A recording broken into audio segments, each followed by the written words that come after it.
Hi అందరికీ. ఈరోజు అందరికి ఇష్టమైన ఉప్మా చేసుకుందాం. ఎలానో చూద్దాం. కడాయిలో కొంచెం ఆయిల్ వేసాను, ఇంకా కొంచెం నెయ్యి వేస్తున్నాను.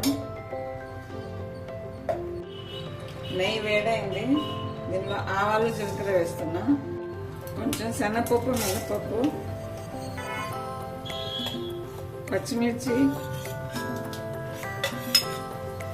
2 ఎండుమిర్చి వేస్తున్నాను, అలాగే కొంచెం జీడిపప్పు,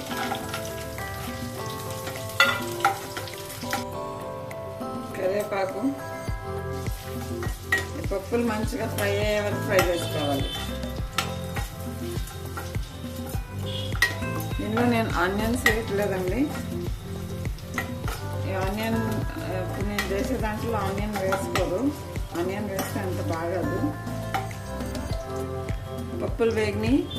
ఇప్పుడు రవ్వ వేస్తున్నా.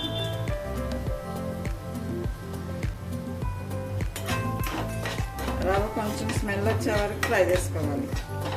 మంచి స్మెల్ వచ్చే వరకు ఫ్రై చేసుకోవాలి. రవ్వ ఫ్రై అయింది. ఇప్పుడు సాల్ట్ వేస్తున్నాను.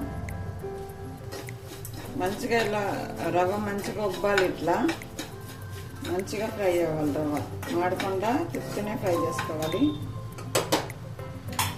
ఇప్పుడు మనం దీనిలో వాటర్ వేసుకుందాం. ఇక్కడ వేడి వేడి వాటర్ వేస్తున్నానండి. నేను తీసుకున్నది 1 కప్ రవ్వ.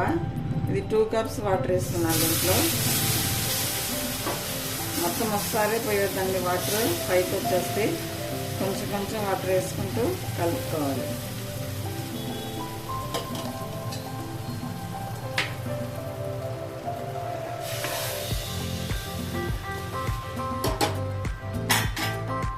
ఇప్పుడు దీనిలో 1 కప్పు పాలు వేస్తున్నాను. పాలు వేస్తే చాలా టేస్టీగా ఉంటుందండి. ఇప్పుడు ఇది మంచిగా ఉడికే వరకు ఉడికించుకోవాలి.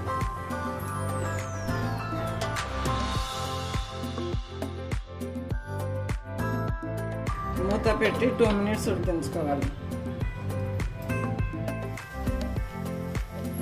ఎందుకంటే రెడీ అయిపోయిందండి ఉప్మా.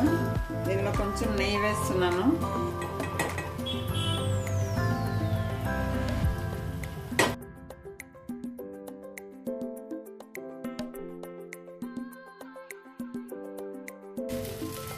రెడీ, మన ఉప్మా రెడీ అయిపోయిందండి. చాలా సింపుల్గా ఈజీగా చూపించాను నేనండి.